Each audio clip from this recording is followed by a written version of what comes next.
Alhamdulillahi Rabbil Alamin. Wassalatu wassalam ala rasulillahi wa ala alihi wa ashabihi wa man tabi'ahum bi ihsanin ila yaumiddin. Amma ba'du.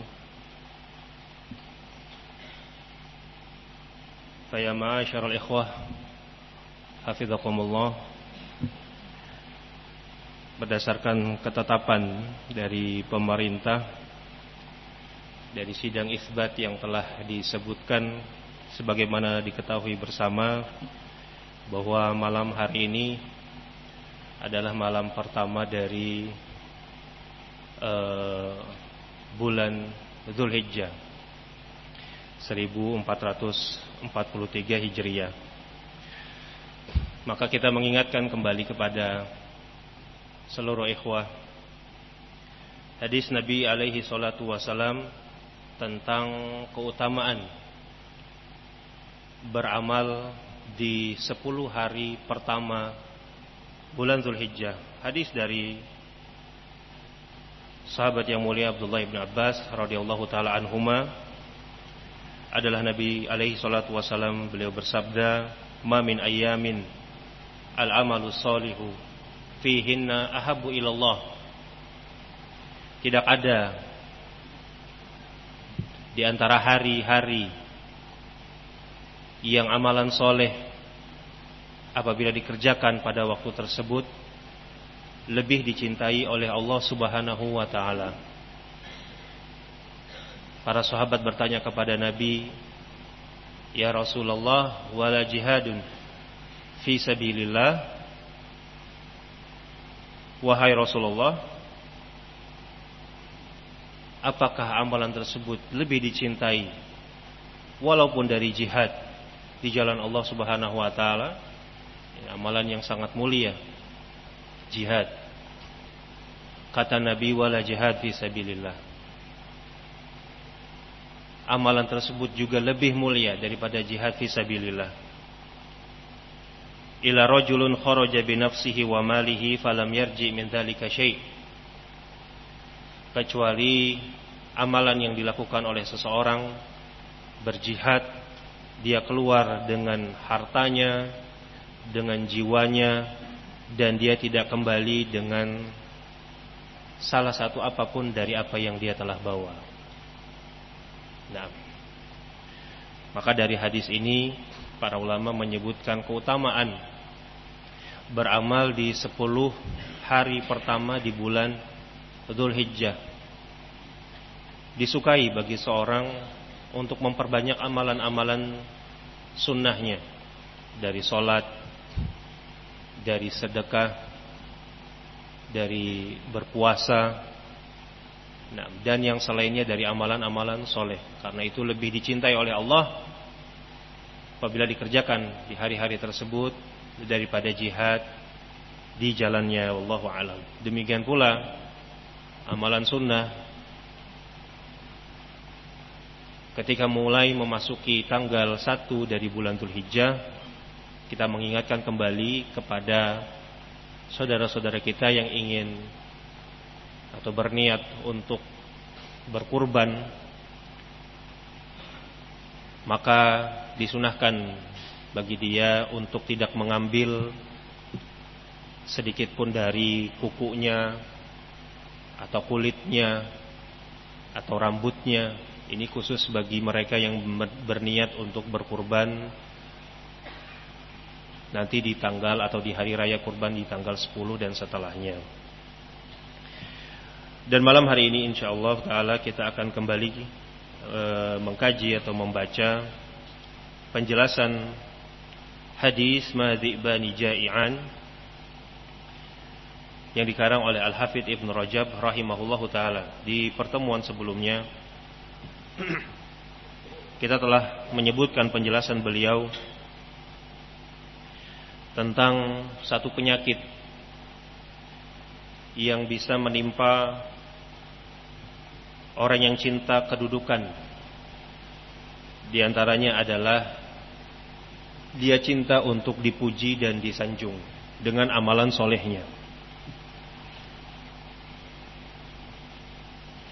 Dan beliau juga telah menyebutkan contoh di antara amalan para ulama salaf al-wara' yang mereka itu jauh sekali dari cinta pujian, cinta sanjungan, dari amalan-amalan mereka. Sebagaimana beliau mencontohkan seorang khalifah yang mulia, Umar ibn Abdul Aziz rahimahullahu ta'ala, bagaimana perhatian beliau dalam permasalahan sanjungan, pujian dari amalan atau perbuatan amal soleh yang dilakukan, beliau sangat jauh darinya. Kemudian kita melanjutkan penjelasan al-muallif rahimahullahu ta'ala. Berkata Al-Hafidz Ibn Rajab Al-Hambali rahimahullah, qala wa hasilul amri an yu'raf anna dzal wilayah innama huwa muntasibun litanfidhi amrillah wa amirun al-ibadah bi ta'atillah ta'ala wa nahin lahum an maharimillah wa nasihun li ibadillahi bi du'aihim ilallah. Maka kesimpulan dari apa yang telah beliau sebutkan dan beliau contohkan, agar diketahui nasihat bagi orang yang memiliki kedudukan, orang yang memiliki kekuasaan, kepemimpinan. Jadikanlah kedudukannya, kekuasaannya yang dia miliki, amanah yang dibebankan kepada dia, itu sebagai muntasib. Ini sebagai amanah pekerjaan, kesempatan bagi dia untuk menegakkan perintah Allah Subhanahu wa taala. Orang yang memiliki kekuasaan, kepemimpinan di kalangan kaum muslimin adalah orang yang memerintah hamba-hamba Allah untuk taat kepadanya. Ini taat kepada Allah Subhanahu wa taala. Mencegah mereka dari perbuatan-perbuatan yang diharamkan, memberikan nasihat kepada mereka lillah, dengan berdoa, mendoakan mereka untuk mereka. Fahuwa yaqsudu an yakuna dinu kulluhu lillah, an yakuna dinu kulluhu lillah. Dia niatkan dengan apa yang dia miliki berupa jabatan dan kedudukan, agar agama itu menjadi milik Allah semata. Wa antakuna al-izzatu lillah, dan kemuliaan itu hanya untuk Allah Subhanahu wa taala. Wa huwa ma'a dzalika khaifun min at-taqsiri fi huquqillahi aidan. Dan dia juga dalam keadaan khawatir, merasa takut. Dia takut kepada Allah Subhanahu wa taala berbuat sesuatu pelanggaran atau celah di dalam menunaikan hak-hak Allah Subhanahu wa taala. Nah, maka dengan apa penjelasan yang akan beliau sebutkan ini, beliau ingin menjelaskan, ini loh kewajiban bagi orang yang memiliki kedudukan di dalam Islam. Inilah kewajiban bagi mereka yang memiliki kekuasaan. Jadikan kekuasaan yang dia miliki, jadikan kedudukan yang dia dapatkan adalah untuk menegakkan perintah Allah, mencegah manusia dari perbuatan keharaman, memberikan nasihat kepada manusia untuk senantiasa taat kepada Allah Subhanahu wa taala. Bukan malahan menyeru manusia untuk tunduk kepadanya, untuk senantiasa memujinya, ya, untuk menjadikan manusia, dia merasa manusia itu butuh kepadanya. Nah, perbuatan seperti ini sebagaimana kata al-muallif yang kita jelaskan di pertemuan sebelumnya, ini muzahimun fi haqqi rububiyah wal uluhiyah. Ini perbuatan menyaingi dan menandingi Allah Subhanahu wa taala dalam perkara ar-rububiyah dan al-uluhiyah. Bukan dari ciri-ciri orang yang cinta kepada Allah Subhanahu wa taala. Qala fal muhibbuna lillah ghayatu maqasidihim minal khalqi an yuhibbullaha wa yuti'uhu wa yufriduhu bil ubudiyyati wal ilahiyyah. Fa kaifa biman yuzahimuhu fi syai'in min dzalik. Maka orang-orang yang dikatakan mereka itu cinta kepada Allah Subhanahu wa taala, tidaklah tujuan mereka yang mereka dapatkan dari manusia, yang mereka inginkan dari manusia, kecuali agar manusia itu cinta kepada Allah, taat kepada Allah, mentauhidkan Allah Subhanahu wa taala dalam permasalahan ar-rububiyah dan al-uluhiyah. Bukan malah menandingi Allah Subhanahu wa taala dalam perkara tersebut. Merasa dirinya tempat bergantung dari hajah-hajah manusia. Ini menandingi Allah Subhanahu wa taala dalam perkara rububiyah. Hanya Allah satu-satunya tempat bergantung. Bukan malah menyuruh manusia untuk berdoa atau meminta kepadanya. Ini menandingi Allah dalam permasalahan ibadah, dalam permasalahan uluhiyah. Bukan demikian seharusnya orang yang memiliki kekuasaan dan kedudukan. Fahuwa la yuridu minal khalqi jazaan wala syukura. Dia tidak menginginkan dari makhluk itu balasan, tidak menginginkan rasa terima kasih dari makhluk. Wa innama yarju sawaba amalihi minallah. Akan tetapi yang dia inginkan dari amalannya adalah balasan dari Allah Subhanahu wa taala, kama qala ta'ala, ma kana li basharin an yu'tiyahu Allahu al-kitaba wal hukma wan nubuwwah thumma yaqulu lin-nasi kunu ibadan li min dunillah. Nah, tidak pantas seorang manusia yang Allah berikan kepadanya Alkitab, Allah berikan kepadanya ilmu, wal hukm, Allah berikan kepada dia hikmah, wan nubuwah, dan Allah berikan kepada dia nubuwah, kenabian. Kemudian dia mengatakan kepada manusia, kunu ibadan li min dunillah. Jadikanlah kalian wahai manusia hamba-hambaku selain Allah Subhanahu wa taala. Nah, tidak pantas. Nah, walakin kunu rabbaniyin. Akan tetapi jadilah kalian orang-orang yang mengajarkan manusia, alim, rabbani. Ya. Alim rabbani alladhi yata'allam wa ya'mal wa yu'allimun nas. Orang yang berilmu, yang dia belajar, kemudian dia beramal dengan ilmunya, kemudian dia mendakwahkan ilmunya kepada manusia. Nah, itulah al-ulama ur-rabbaniyun. Al-Imam atau al-Sahabah Ibnu Abbas radhiyallahu taala anhuma mentafsirkan siapa itu alim rabbani. Qala huwa alladhi yurabbin nas bi sigharil ilm qabla kibarih.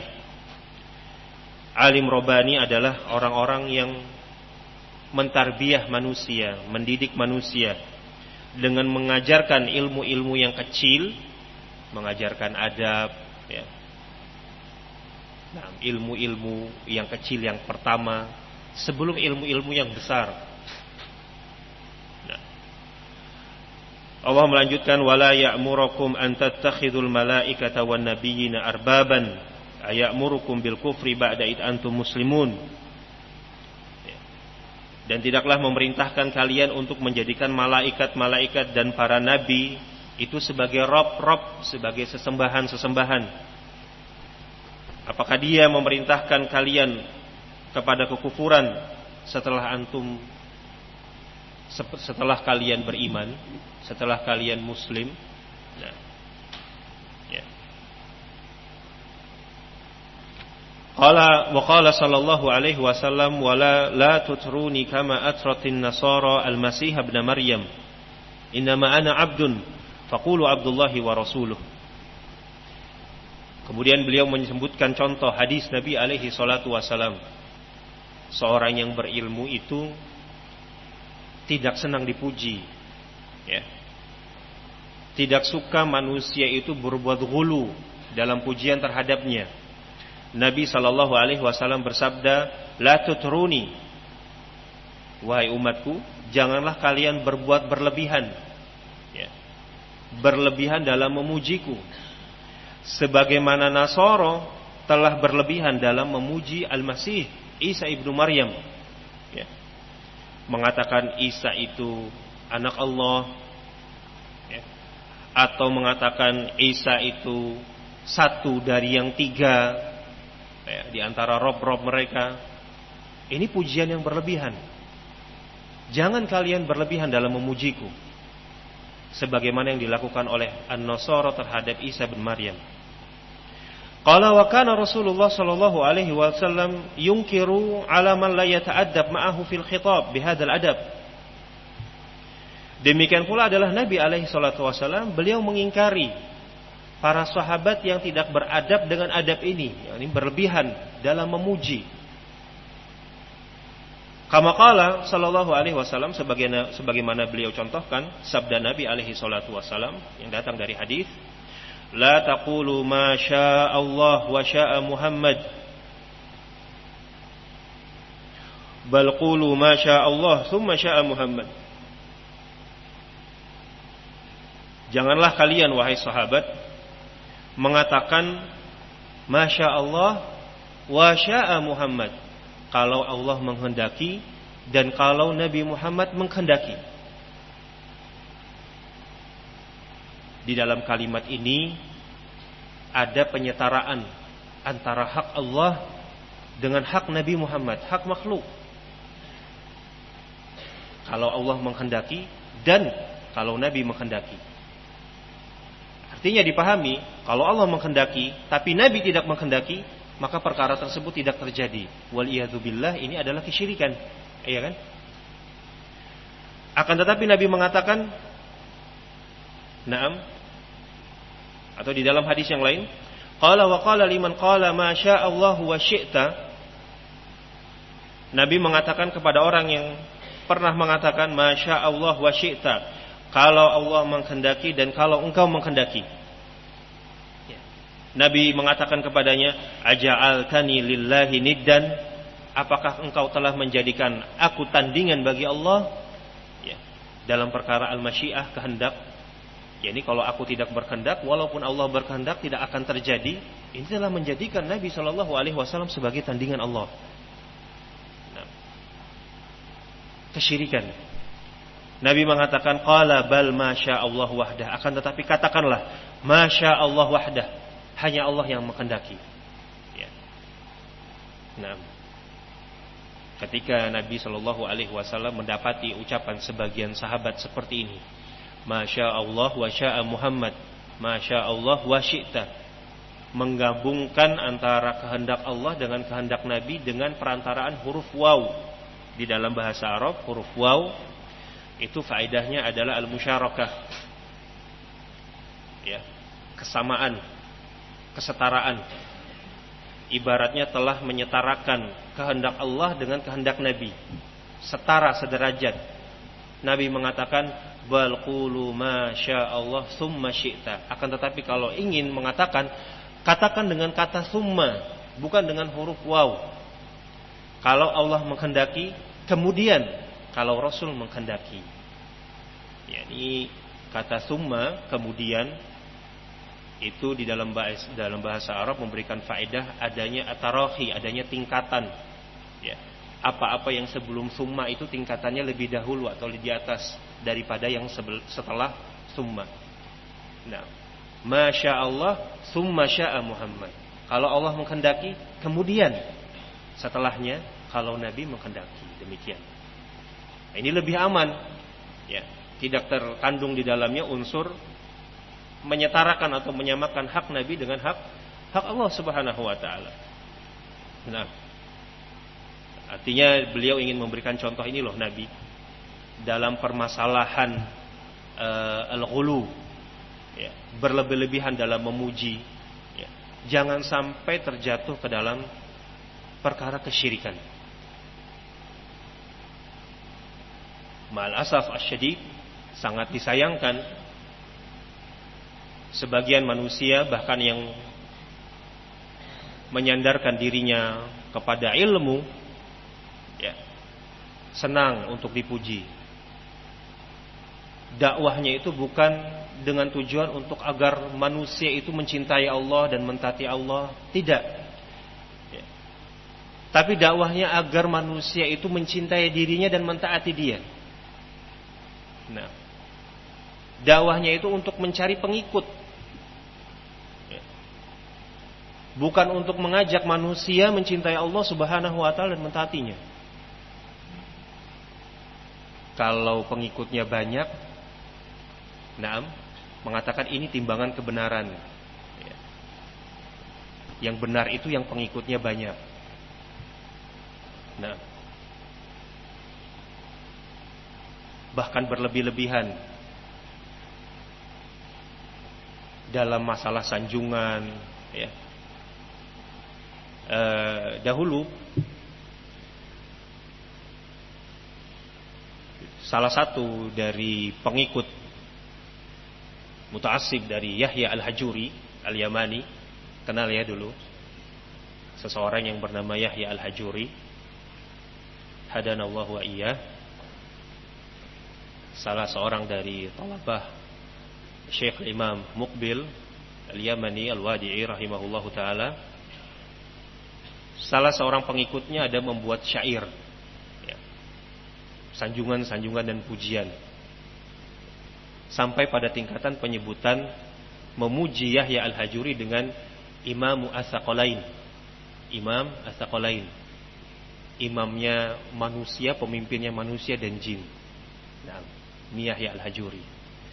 Walaupun sebenarnya Yahya al-Hajuri tidak suka dengan julukan tersebut, tapi ini contoh, ya, pengikut yang mereka berbuat ghulu kepada imamnya, kepada qudwahnya. Nah, kalau dia menjadikan Nabi sebagai qudwah, Nabi-Nabi utusan Allah, Rasul-Rasul utusan Allah sebagai qudwah di dalam dakwah, tidaklah dia mencari para pengikut. Dakwahnya tidak mencari manusia untuk ikut dengannya. Di dalam hadis Nabi disebutkan ada pada hari kiamat Nabi yang datang menghadap Allah Subhanahu wa ta'ala, pengikutnya hanya satu, pengikutnya ada dua, dan bahkan ada Nabi yang tidak punya pengikut, ya. Apakah dia salah di dalam dakwahnya? Nah, tidak. Tapi karena memang tujuannya berdakwah adalah mengajak manusia untuk cinta kepada Allah, taat kepada Allah, bukan untuk taat kepada dirinya, bukan untuk ikut dirinya. Nah. Berkata Al-Hafidz Ibnu Rajab, qala fa min huna kana khulafa'ur rusul wa atba'uhum min umara'il adl wa qudatihim la yad'una ila ta'dhimi nufusihim albattah. Nah, dari sini adalah para pengikut Rasul, ya, para pemimpin yang adil, para qudahnya, para hakim-hakimnya, qadhi-qadhinya, ya, yang berjalan di jalan nubuwah, mengikuti para rasul, metode para rasul dalam berdakwah. La yad'una ila ta'dhimi nufusihim albattah. Mereka tidak mengajak manusia untuk mengagungkan diri-diri mereka sama sekali, ya. Adapun di antara mereka yang Allah Subhanahu wa ta'ala berikan kekuasaan, ya, Allah berikan kepadanya kekuatan atau kedudukan, ada di antara para umara, ya kan, yang mereka memiliki kekuasaan, dan ada di antara bahkan para nabi yang Allah berikan kelebihan kekuasaan, seperti yang pernah kita contohkan Nabi Yusuf alaihi salam.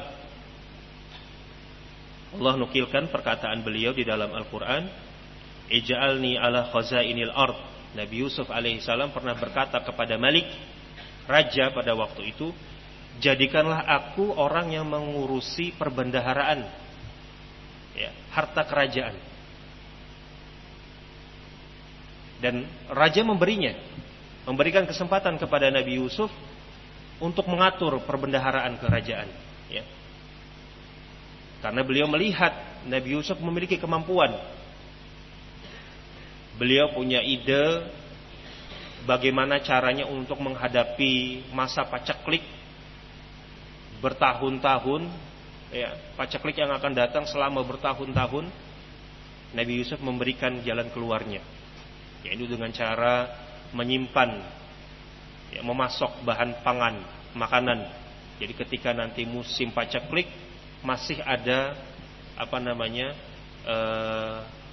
makanan yang bisa digunakan untuk dikonsumsi. Nah, Nabi Yusuf mengatakan, ij'alni ala khazainil ardh, jadikanlah aku orang yang mengurusi perbendaharaan harta.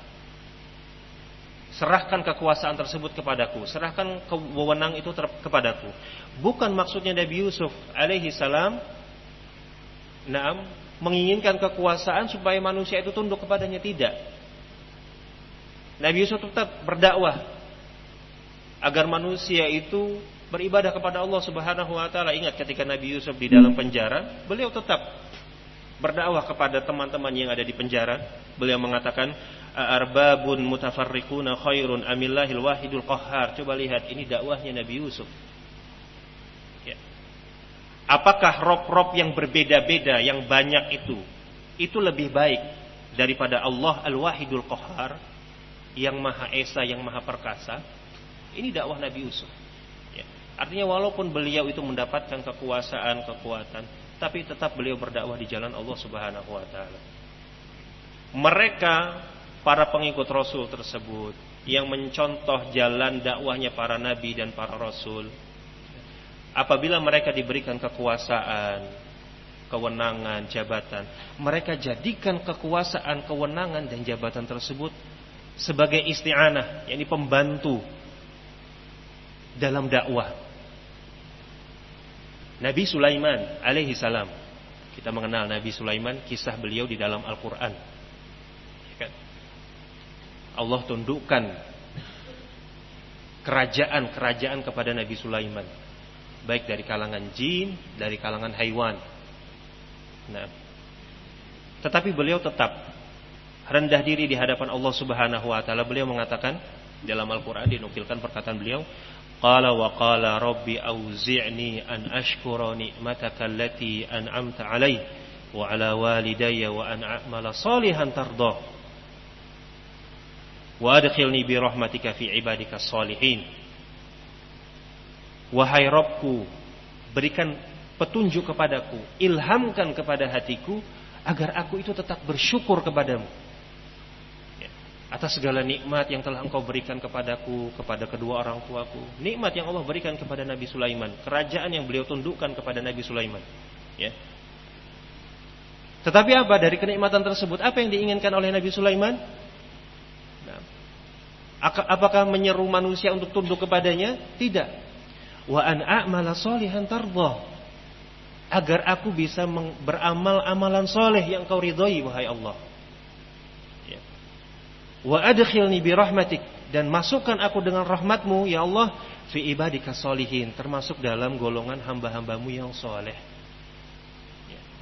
Beliau gunakan kekuatan tersebut, kedudukan tersebut untuk dakwah kepada Allah. Beliau berdakwah kepada Malakatus Saba, Ratu Saba, mengirimkan surat. Ya. Allah mengatakan di dalam Al-Quran, menukilkan ucapan Ratu Saba, qalat ya ayyuhal mala'u inni ulqiya ilayya kitabun karim. Ratu Saba berkata kepada para pembesarnya, ayyuhal mala', wahai para pembesarku, inni ulqiya ilayya kitabun karim, sesungguhnya aku telah mendapatkan sebuah kitab, tulisan yang mulia. Innahu min Sulaiman, tulisan tersebut dari Sulaiman. Ini Nabi Sulaiman berdakwah dengan tulisan, mengirim kepada Ratu Saba untuk mengajaknya masuk ke dalam Islam. Innahu min Sulaiman, innahu bismillahirrahmanirrahim, alla ta'alu alayya wa'tuni muslimin. Ya. Isi surat tersebut Bismillahirrahmanirrahim, dengan nama Allah yang Maha Pengasih dan Maha Penyayang. Janganlah engkau berlaku sombong kepadaku, datanglah kepadaku dalam keadaan muslimin. Ini dakwahnya Nabi Sulaiman kepada Ratu Saba dan para pengikutnya. Ya, ketika dia mendapatkan kabar dari burung hudhud bahwa ada di sana di suatu negeri yang dipimpin oleh seorang ratu, dia mengajak kaumnya untuk tunduk sujud kepada selain Allah. Maka Nabi Sulaiman menyeru, berdakwah, ya, melalui kemampuan dan kekuatan yang beliau miliki, kepada Ratu Saba untuk tunduk, datang kepada Nabi Sulaiman dalam keadaan muslimin, ya, dalam keadaan berserah diri. Demikianlah jalan yang ditempuh oleh para ulama mengikuti dakwahnya para nabi dan para rasul. Apabila mereka memiliki kekuatan, kekuasaan, dudukan, jabatan, ya, mereka gunakan kesempatan tersebut di dalam berdakwah kepada Allah Subhanahu wa taala. La li ajli anfusihim, bukan untuk mereka, ya, tetapi dalam rangka berdakwah kepada Allah.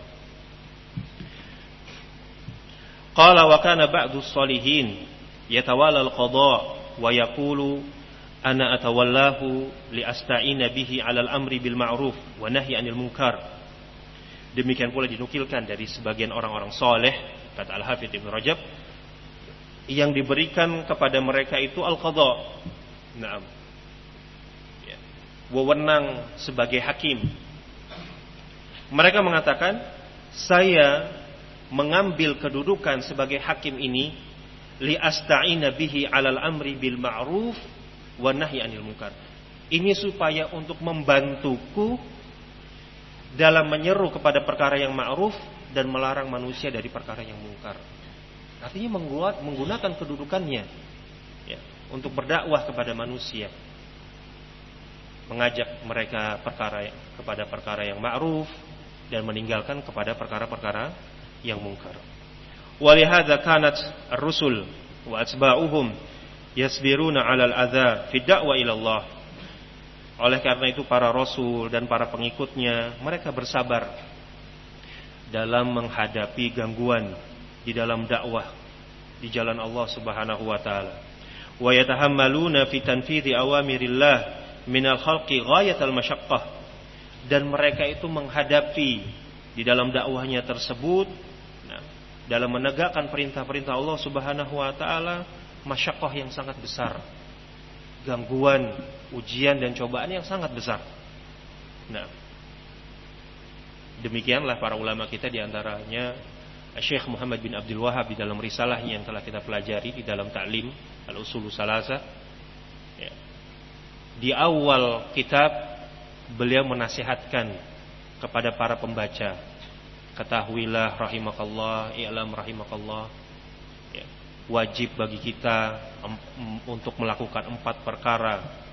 Yang pertama adalah berilmu, ya, menuntut ilmu, belajar. Kemudian yang kedua beramal, mengamalkan ilmu yang kita dapatkan.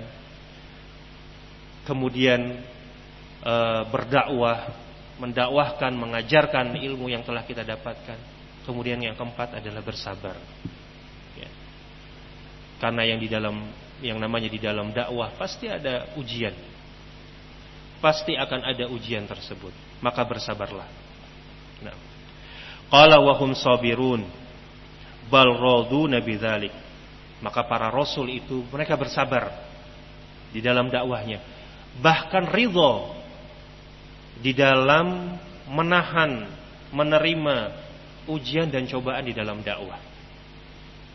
Bersabar di dalam dakwah itu hukumnya wajib. Ridha di dalam menerima gangguan itu tingkatannya di atas, hukumnya mustahab. Orang yang tidak bersabar ketika dia mendapatkan ujian dari Allah Subhanahu wa taala, dia bisa terjatuh ke dalam perbuatan dosa. Mencela misalnya, "Duh, kenapa sih kok saya dapat musibah seperti ini?" Waliyadzubillah, ini mencela takdir, ketetapan Allah. Iya kan? Bisa terjatuh ke dalam dosa. Sabar hukumnya wajib. Ridha itu tingkatannya di atas, hukumnya mustahab. Hanya orang-orang khusus yang dirahmati oleh Allah Subhanahu wa taala yang bisa melakukan demikian. Qala fa innal muhibba rubbama yatalazzaz bima yusibuhu minal adza fi ridha mahbubihi. Orang yang mencintai Allah, yang dia telah mendapatkan predikat muhib, ya, orang yang dicintai oleh Allah Subhanahu wa taala, mereka ini terkadang merasa lezat ketika mendapatkan musibah berupa gangguan dalam mencari ridho Allah Subhanahu wa taala. Ketika mereka berdakwah mendapatkan gangguan, dinukilkan dari mereka, justru mereka ini merasa lezat. Bukan ridho saja ya, tingkatannya lebih di atas lagi nih, merasa lezat, senang. Dan ini contoh waqi'. Al-Imam Ibnul Qayyim di dalam kitab beliau Al-Wabilus Shayyib min Kalami Thayyib, beliau menceritakan tentang keadaan guru beliau yang mulia, Syekhul Islam Ibnu Taimiyah. Kita mengetahui sirahnya, biografi Syekhul Islam Ibnu Taimiyah di dalam dakwah. Hidup beliau itu dari penjara ke penjara. Ya. Disiksa. Nah, bukan karena melakukan pelanggaran, karena berdakwah di jalan Allah Subhanahu wa taala. Beliau mengatakan, "Naam, inna habsi khalwah." Ditahannya saya itu ditahan, saya itu dipenjara, itu saya jadikan sebagai khalwat. Maksudnya apa? Bersendirian dengan Allah Subhanahu wa taala. Beliau nikmati. Ya. Orang yang berdakwah kemudian mendapatkan ujian dan cobaan, kemudian ujian dan cobaan musibah tersebut itu bukan dijadikan sebagai rasa siksaan, tetapi merasakan darinya kelezatan. Subhanallah, ini orang-orang khusus. Tidak semua orang bisa merasakan seperti itu. Nah, dinukilkan dari Ibnul Qayyim di dalam kitab beliau Al-Wabilus Shayyib. Nah, dikatakan kepada atau Syekhul Islam mengatakan kepada Al-Imam Ibnul Qayyim, "Ma yasna'u a'da'u bi?" Apa sih yang dilakukan oleh musuh-musuhku itu kepadaku? Artinya beliau menganggap apa yang mereka lakukan berupa gangguan kepada Syekhul Islam, nah, itu tidak ada apa-apanya. Anna jannati wa bustani fi sadri. Kata Syekhul Islam, jannahku, surgaku dan kebunku itu di dalam dadaku. In rahtu fahiya ma'i. Kalau saya pergi, itu tetap bersama saya. Ikut bersama saya kemanapun saya pergi. La tufariquni. Tidak bisa dipisahkan dariku. Inna habsi khalwatun. Sesungguhnya saya itu ditahan di penjara, itu saya jadikan sebagai khalwat. Berduaan dengan Allah Subhanahu wa taala. Bermunajat, kesempatan untuk bermunajat dan bersendirian bersama Allah Subhanahu wa taala. Wa qatli syahadatun. Kalau saya dibunuh, maka itu adalah syahid. Wa ikhraji min baladi siyahatun. Aku dikeluarkan dari negeriku, itu adalah siyahah, liburan, berpergian, safar. Subhanallah. Tidak semua orang bisa mengatakan ucapan seperti ini, ya kan? Disiksa di jalan Allah Subhanahu wa taala, tapi dia menganggap itu adalah kelezatan. Nah, qala kama kana Abdul Malik ibni Umar ibni Abdul Aziz rahimahullah. Kemudian beliau menukilkan contoh yang lain. Inilah contoh para ulama, orang-orang yang mereka itu tujuan di dalam dakwahnya adalah agar manusia itu cinta kepada Allah. Mereka rela berkorban untuk dirinya agar manusia itu mendapatkan hidayah. Abdul Malik ibn Umar ibn Abdul Aziz. Kalau Umar ibn Abdul Aziz sudah berapa kali kita sebutkan biografinya, ya. Ini anak beliau. Abdul Malik, anak yang hidup di dalam tarbiyah seorang ayah yang sangat mengerti bagaimana mendidik anak. Nah, Abdul Malik ibn Umar ibn Abdul Aziz rahimahullahu taala yaqulu li abihi fi khilafatihi. Dia mengatakan kepada ayahnya ketika ayahnya menjawab sebagai khalifah, "Idza harasa ala tanfidhil haqq wa iqamatil adl." Ketika ayahnya itu semangat dalam menegakkan al-haq dan menegakkan keadilan ketika menjabat sebagai khalifah. Waktu itu, ayah beliau ingin menegakkan peraturan diharamkannya khamr kepada umatnya. Artinya ketika itu beliau melihat sisi maslahat, yakni Umar ibn Abdul Aziz melihat sisi maslahat bahwa ketika menerapkan hukum bagi para peminum khamr, hukum had bagi para peminum khamr, larangan meminum khamr, beliau berijtihad untuk pelan-pelan ya di dalam menerapkan hukum tersebut. Karena melihat mungkin keadaan umatnya. Beliau berdalilkan dengan ayat Al-Quran. Di dalam ayat Al-Quran Allah subhanahu wa ta'ala mengharamkan khamr itu sampai dengan 3 kali tingkatan. Tidak langsung dikatakan khamr itu haram, gak boleh. Di Al-Quran pun bertingkat pengharamannya. Pertama dikatakan bahwa khamr itu ada sisi mudaratnya, ada sisi manfaatnya. Nah, kemudian kedua dikatakan boleh minum khamr, tetapi ketika ingin sholat tidak boleh. Ketika ingin sholat, ingin mendatangi masjid, tidak boleh dalam keadaan mabuk. Kemudian sampai 3 kali betul-betul dilarang khamr tersebut. Tidak ketika ingin sholat, tidak pun di luar sholat. Haram sama sekali. Beliau berijtihad dengan ijtihad ini. Dikomentari oleh anaknya Abdul Malik. Ya abati law wajidtu ani ghalat biya wa bikal qudur fillahi azza wa jalla. Wahai ayahku, sungguh aku menginginkan al-qudur, yakni bejana-bejana itu dipanaskan untuk kita, untuk aku dan engkau. Fillah, yakni dalam rangka untuk menegakkan perintah Allah Subhanahu wa taala. Artinya beliau dengan sikap beraninya ingin mengatakan kepada ayahnya, wahai ayahku, tegakkan perintah Allah. Jangan engkau ragu-ragu. Walaupun engkau itu disiksa, dimasukkan ke dalam bejana yang panas. Nah, coba lihat ini bagaimana hasil tarbiyah orang tua yang berhasil mendidik anaknya. Anaknya menasihati orang tuanya.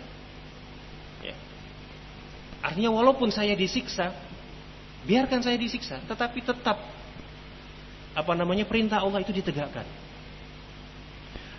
Qala wa qala ba'du sholihin, beliau menukilkan lagi dari sebagian orang-orang soleh, wajitu, perkataan mereka, wajitu anna jismi qurida bil maqarid wa anna hadzal khalqa kullahum ata'ullah. Perkataan orang-orang soleh, saya berandai tubuhku ini dijepit dengan penjepit, yakni disiksa, akan tetapi makhluk-makhluk Allah Subhanahu wa taala seluruhnya itu taat kepada Allah. Yakni penukilan dari orang-orang soleh, rela berkorban. Gak apa-apa walaupun saya ini disiksa, tetapi balasannya orang-orang manusia itu mereka taat kepada Allah, tidak mengapa. Nah, ini penukilan-penukilan dari mereka. Akan tetapi rahmat Allah Subhanahu wa taala begitu luas. Nah, Allah tidak menginginkan hamba-hambanya demikian. Tapi ini loh permisalan, contoh bagaimana mereka itu rela mengorbankan dirinya walaupun mereka itu disiksa, tetapi manusia itu mereka taat kepada Allah Subhanahu wa taala. فعرض قوله على بعض العارفين فقال إن كان أراد بذلك نصيحة للخلق وإلا فلا أدري ثم غشي عليه. Ditampakkan atau didengarkan ucapan-ucapan tersebut kepada al-arifin di sebagian nuskhah al-mutaqaddimin, yakni orang-orang terdahulu. Mereka mengatakan kalaulah ucapan ini memang diinginkannya nasihat daripada untuk Allah Subhanahu wa taala dan kaum muslimin, maka aku tidak mengetahui apa tujuan lainnya. Artinya kalau memang ini tujuannya untuk nasihat kepada kaum muslimin, maka ini benar. Thumma ghusya alaih, kemudian setelah didengarkan ucapan tersebut, sebagian mereka pingsan. Yani penukilan seperti ini banyak dari kalangan salaf. Ketika dibacakan ayat Al-Quran atau hadis Nabi, atau terjadi kejadian sesuatu kemudian diceritakan kepada mereka yang itu menggetarkan jiwa dan membangkitkan rasa takut kepada Allah, mereka pingsan. Penukilan seperti ini banyak dinukilkan dari salaf. Qala wa makna hadza, Al-Hafidz Ibnu Rajab menjelaskan ucapan-ucapan ini, penukilan ini dari Abdul Malik Ibn Umar Ibn Abdul Aziz dan sebagian dari orang-orang saleh. Makna ucapan ini, ana sahiba hadzal qaul qad yakunu lahidha nushal khalqi wa syafaqata alaihi min adzabillah. Nah, bahwa orang yang mengucapkan ini maksudnya dia adalah mereka lebih mementingkan nasihat kepada makhluk, kepada manusia, rasa cinta kepada mereka lebih diutamakan daripada azab Allah Subhanahu wa taala. Wa ahabba an yafdhiyahum min azabillahi bi adha nafsihi. Orang-orang ini menginginkan mereka itu menjadi fida, menjadi tebusan, ya. Biarlah mereka yang mendapatkan azab, akan tetapi manusia mendapatkan hidayah. Wa qad yakunu lahidha jalalullah wa 'azamatahu wa ma yastahiquhu min ijlalil wal ikram wat ta'ah wal mahabbah fawadda anal khalqa qamu bidzalik. Atau dikatakan bahwa mereka ini mengharapkan kemuliaan, keagungan Allah Subhanahu wa taala, ya. Apa-apa yang menjadi hak Allah Subhanahu wa taala berupa kemuliaan, pemuliaan, ketaatan dan dicintai oleh makhluknya. Kemudian mereka mengharapkan makhluknya itu memberikan hak Allah seperti itu. Wa in hasalalahu fi nafsihi ghayata darar, walaupun mereka itu mendapatkan mudarat yang besar. Naam. Wa hadha huwa mashhadu khawasul muhibbin al-arifina bi mulahadatihi fa ghushiya ala hadzal rajul al-arif. Dan inilah yang disaksikan dari orang-orang yang khusus, orang-orang yang mencintai Allah Subhanahu wa taala dan orang-orang yang mengenal Allah Subhanahu wa taala. Ketika ditampakkan atau didengarkan ucapan tersebut, mereka pun pingsan. Naam. Qala wa qad wasafa Allah taala fi kitabihi anal muhibbina lahu yujahiduna fi sabilillah wa la yakhafuna laumata laim. Dan Allah juga mensifatkan di dalam kitabnya orang-orang yang mencintai Allah Subhanahu wa taala, mereka rela berjihad di jalannya dan mereka tidak takut, tidak khawatir dengan celaan orang-orang yang mencela. Yani inilah sifat orang-orang yang mencintai Allah. Mereka rela berkorban,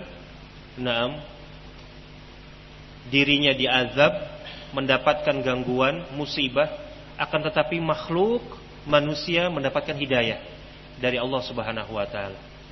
Contoh yang sangat banyak seperti kisah Al-Imam Ahmad Ibn Hanbal rahimahullahu taala, yang beliau rela untuk dipenjara, disiksa, dicambuk, ya kan? Hampir dibunuh, memperjuangkan akidah Islamiyah bahwa Al-Quran itu bukan makhluk, Al-Quran kalamullah.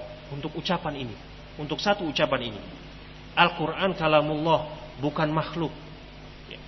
Beliau berjuang, rela disiksa, dipenjara, dicambuk.